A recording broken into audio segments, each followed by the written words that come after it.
Four icons in Philippine cinema, four multi-awarded actors, a national artist, a drama king, Asia's drama superstar, and a star for all seasons.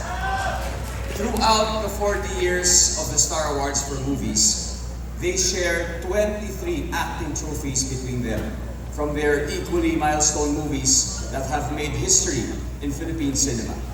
That's why it is my pride and honor to announce and give tribute to our Dekada awardees. National artist, Nora Honor. And Mr. Christopher De Leon.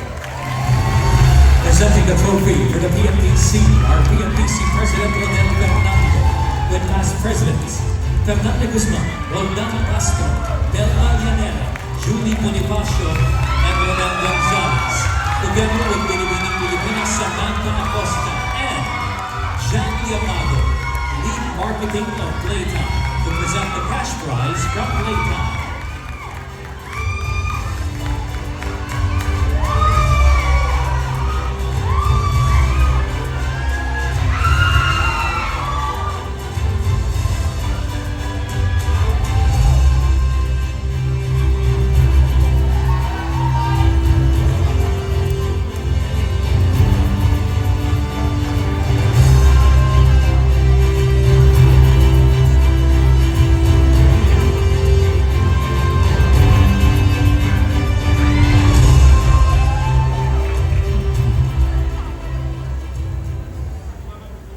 Sa buong po ng PMDC, maraming salamat.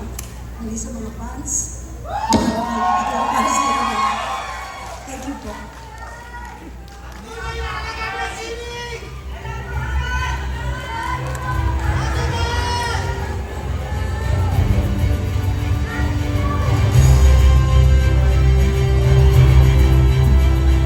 Good evening. Dekada Award. Man, I am not old. I am older.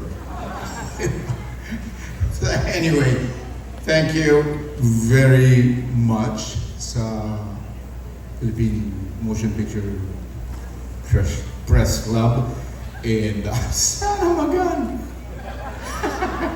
I am nervous. Kanina pa kami naghihintay doon, but look at all you beautiful people here tonight. Thank you very much sa lahat ng A. What about, okay, just the two of us, Nora and myself. Okay, what about Piolo? Piolo is here? No, and Vilma Santos is not here. So, kaming dalawa lang. Anyway, of course, I'd like to thank all the... I did a lot of movies and won awards for my performances sa pelikula, from Dulcura Cortez, Ipagpatawad Mo, which was directed by the great actor and director Luis Guillen, from Lino Broca sa Gumapang Ka sa Lucia, and of course the movie Madrasta with Sharon Cuneta, and directed by Olivia Lamasan. And I'd like to thank all of them for this award.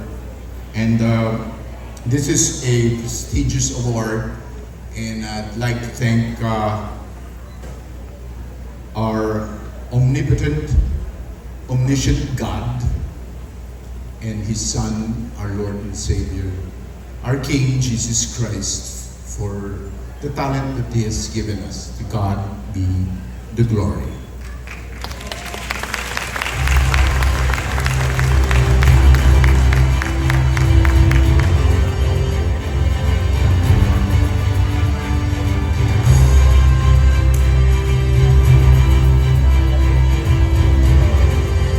We have more stars and awards to give out as the Star Awards for Movies returns.